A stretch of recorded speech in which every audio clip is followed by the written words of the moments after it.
What a year it has been for Oregon's Mason Neville. 24 home runs and counting.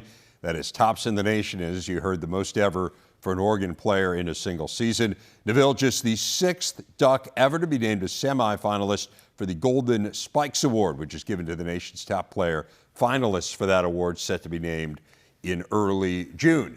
And we are pleased to have Mason Neville joining us now. And Mason, let's talk about this home run surge first. I mean, last year you did not lead your team in home runs. This year you are leading the nation in home runs. What's changed here? Yeah, I'd say it definitely starts in the weight room. And so I feel like getting bigger, faster, and stronger in the weight room and really making that a staple of your game will just breed kind of results. So I'd say that's first and foremost, and then just continuing to get better and work on your game day in and day out. I mean, those are the only two things really that lead to success. So just really focusing in on those two things and taking them very serious. The power numbers are great, and as we mentioned, again, leading the nation in home runs, but your average is up significantly this year as well. I mean, you still have more home runs than you have singles, but your doubles production has absolutely skyrocketed this season as well. Was there a concerted decision to try to hit for a better average, or is that just something that's a byproduct of the other things you were discussing?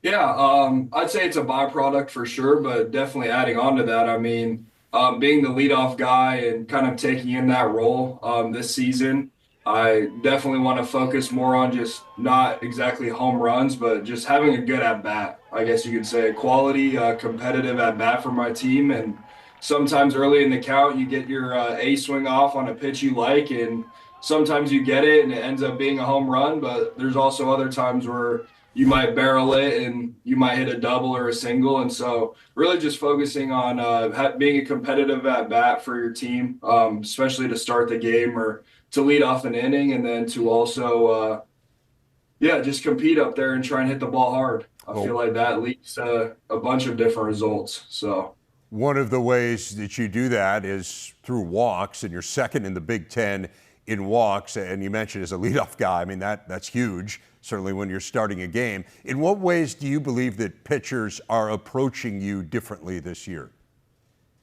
yeah, early on, I think you could say that I like to hit that first pitch fastball. Early on, I definitely was getting my swing off on that first pitch. And I mean, everyone's going to make adjustments nowadays. And so I stopped getting those same exact pitches. So now I definitely have to be a little bit more selective, a little bit more disciplined. But at the same time, you have to always be ready to do some damage if you do get a mistake pitch or a pitch in the zone that you can handle. So it's definitely an adjustment that I've had to make, I'd say halfway through the season. But I mean, that's baseball, it's a game of adjustments, and the people who can make them the quickest are normally pretty successful. So just always being ready for what's next.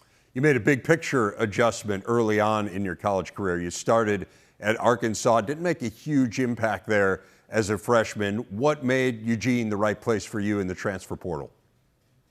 Yeah, I just felt like it was the right fit with what I wanted to do. I feel like college baseball is a different route than going pro. And so just that development piece and just the mental side of baseball is something I was really looking for going to college. And I felt like after talking with the coaches, and Jacob Walsh is a Las Vegas guy, and so I was able to talk to him. I grew up with him in Las Vegas, and he basically gave me the rundown on everything here and the winning culture here and what it takes to be great here. And I came out here for a visit and I fell in love with it. The coaches, the atmosphere. I mean, it just felt like this is where I needed to be. This is where I wanted to be. And yeah, I mean, the rest is history. It has been. You had an unbelievable high school career, as you mentioned, in Las Vegas. How challenging was it? Like, how do you get past this notion of, man, you're Mr. Everything in high school, you're uber recruit, you go to Arkansas, and it didn't really work out, which isn't to say it might not have had you stayed there longer, but freshman year was challenging. How do you work past that when you've succeeded at every level previously? Yeah, honestly, I like to say that was probably one of the most important things in my career, if not the most important of my college career, because like you said, kind of having those opportunities out of high school and having that success, I guess you can say, and then going there and kind of getting what do you call it? Kind of a slap in the face, I guess you can say, or just a different what am I trying to say? Reality It was check, just maybe? different, you know what I mean? Yeah. Yeah, it wasn't what you were used to back in high school, I guess you can say. And so going there, and I mean, I was 17, 18 years old playing against some grown men that were way bigger than me and all that kind of stuff. And so it was a different atmosphere. And I like to think that that was one of the biggest reasons why I'm able to be successful now is to go through kind of like a failure like that and have to work through that. I mean, I think that's what sports are about, and it really shows your true character and makeup. So I feel like everyone needs to have a little bump in the road, and once you push through that, then it's better on the other side. You have certainly done that. You mentioned growing up in Las Vegas. I'm just curious, what's the hottest temperature you ever played in? Played in, I don't know. During the summer, they kind of there's some safety precautions for Okay. sure for some games, but definitely practice or hitting BP or something like that. I'd say upwards of 110. Oh, But I mean, I've seen like close to 120, like 118, 119. I don't think I'm outside playing games in that. That's too hot. I'd be in the pool. a little bit of a contrast to the climate in Eugene, for sure. Oh yeah. Who was the biggest influence on you growing up? My dad for sure. I was fortunate enough. He was my coach growing up, all the way until about high school. Very fortunate for that, and he still throws me batting practice whenever I go home, and it's pretty competitive. It's a great time, and so yeah, I definitely say my dad. He's been there and coached me through it all. My dad, and my family. It's neat to share this journey with him, I'm sure. And I know you're focused on the here and now a little bit, but you can't help, I'm sure, but to look at some of these MLB draft lists, and your name has absolutely been skyrocketing this year. How do you kind of put all that stuff out of your mind and focus on what's ahead of you?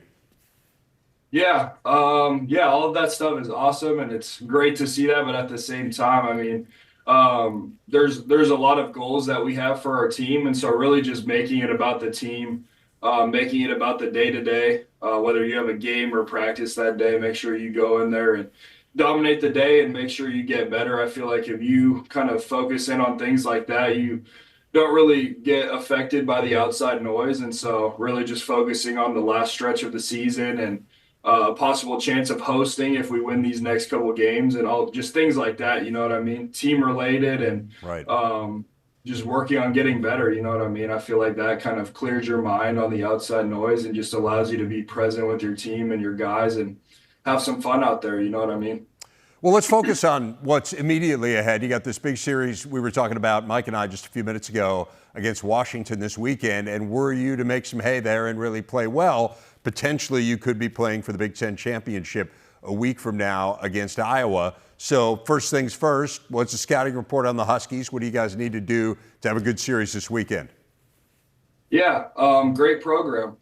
We played them last year. They're in a similar situation to us this year. So they're going to come out and they're going to give us their A game, and we have to do the same. I think with our team, I definitely have confidence in us. So I'm going to say if we go out there and play how we should and continue to build off of the momentum we've been playing with, I think we will be fine. And I'm sure they're going to bring their A game, and we want them to be at their best, and we want to have some fun this weekend. But yeah, like I said, I mean, if they come out and perform well and we perform at our best, I think we'll win that. We'll win that match. So that's the goal. Last question for you, Mason. Oregon has been to the College World Series one time ever.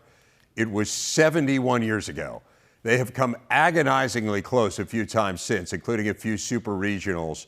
What would it mean for you and this group to be a part of that team that breaks through and gets back to the College World Series? Oh yeah, it mean the world to us. You know, we went to a really fun super regional last year at Texas A&M, an insane atmosphere, and we didn't get the job done. And so, yeah, I mean that's definitely goal number one on my bucket list for sure in college is to get to Omaha, if not win it. So I think everyone on the team's goal, and I think we're pretty focused on that. And so to have an opportunity possibly this year to do that after the program hasn't been in 71 years it's pretty cool. So I think we're all excited for that and hoping we kind of figure it out at the end and continue to play well. So. He certainly played well to this point, both individually and as a team. Been fun to watch. Mason Neville, congratulations on a great season to this point. We look forward to seeing what's ahead here for the Ducks in the weeks to come. Thank you, guys. I appreciate it. Thanks for having me.